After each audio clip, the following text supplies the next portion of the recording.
सन्माननीय व्यासपीठ, उपस्थित सर्व मान्यवर, आपल्या गावातील सर्व मान्यवर व्यक्ती, समाज बांधव सर्वांचे या ठिकाणी मी नैनाव परिवारातर्फे स्वागत करतो।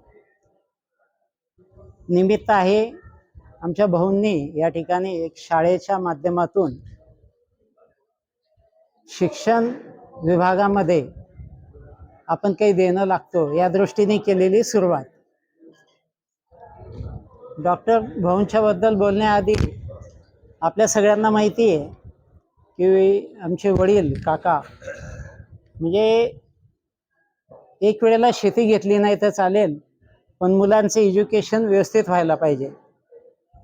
आणि पंडित भाऊ आहेतच इथं, तर म्हणजे शेतीच्या बाबतीत मागे राहिलं तरी चालेल, मुलांचे शिक्षण व्हायला पाहिजे एवढ्या एका भावनेने त्यांनी लोकांनी किती नावं ठेवले होते की शेतीमध्ये शेठ तुम्ही काही करू शकणार नाही, तुम्हाला हे जमणारच नाही।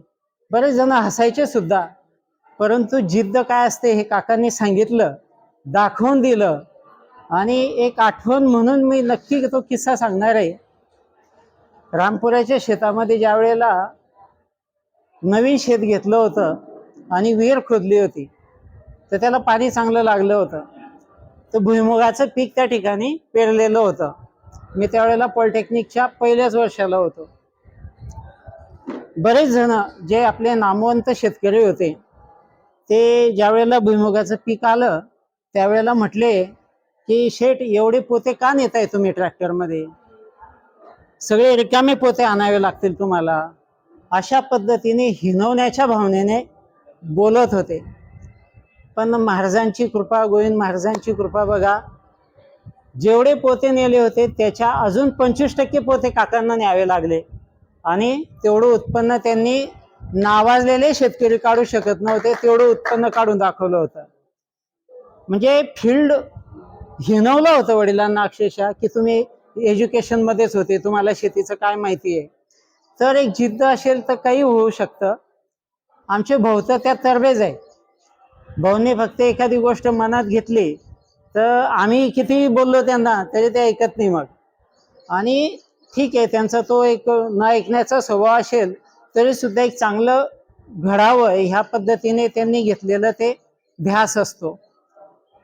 भाऊंचंही तुम्ही बघितलं असेल तर कधीही बघा, सरळ सरळ मार्गाने आपण जाऊन जे होईल ते काम करायचं।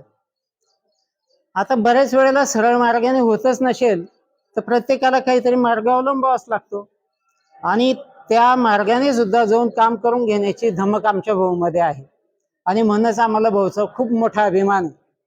आणि का नसायला पाहिजे, आज वाटेल त्या लोकांचे वाटेल तेवढे अपोज घेऊन सुद्धा या ठिकाणी भाऊनी एवढी मोठी वास्तू निर्माण केलेली आहे।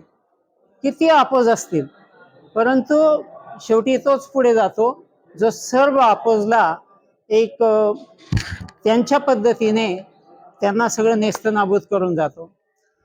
निश्चितच भाऊंनी एक सुरुवात केलेली आहे, त्यांच्या मनामध्ये खूप योजना आहे, त्या सर्व योजना गोविंद महाराज नक्कीच पूर्ण करतील आणि आपल्या पिंपळगाव वासियांसाठी एक भूषणावह अशी शाळा असेल, ITI असेल, पुढे वेगवेगळे जे काही कोर्सेस असतील ते सगळे कोर्सेस एक चांगल्या पद्धतीने, फक्त मी तर म्हणतो पुणे आणि परिसराचा भाग नाही तर आजूबाजू तालुका लेव्हल पासून सुद्धा इथं लोक येतील ॲडमिशनसाठी एवढी मला पण खात्री आहे। आणि आपल्यात उपस्थित असलेल्यापैकी कुणाच्याही मनामध्ये याबद्दल शंका नसायला पाहिजे असं माझं तरी मत आहे। भविष्यात सर्व काही योजना आहेत भाऊंच्या, त्या यशस्वीपणे पूर्ण हो एवढ्या शुभेच्छा व्यक्त करतो। आपण उपस्थित झालात भाऊंच्या प्रेमापोटी सर्वांचे आभार मानतो। 2 शब्द थांबवतो। धन्यवाद।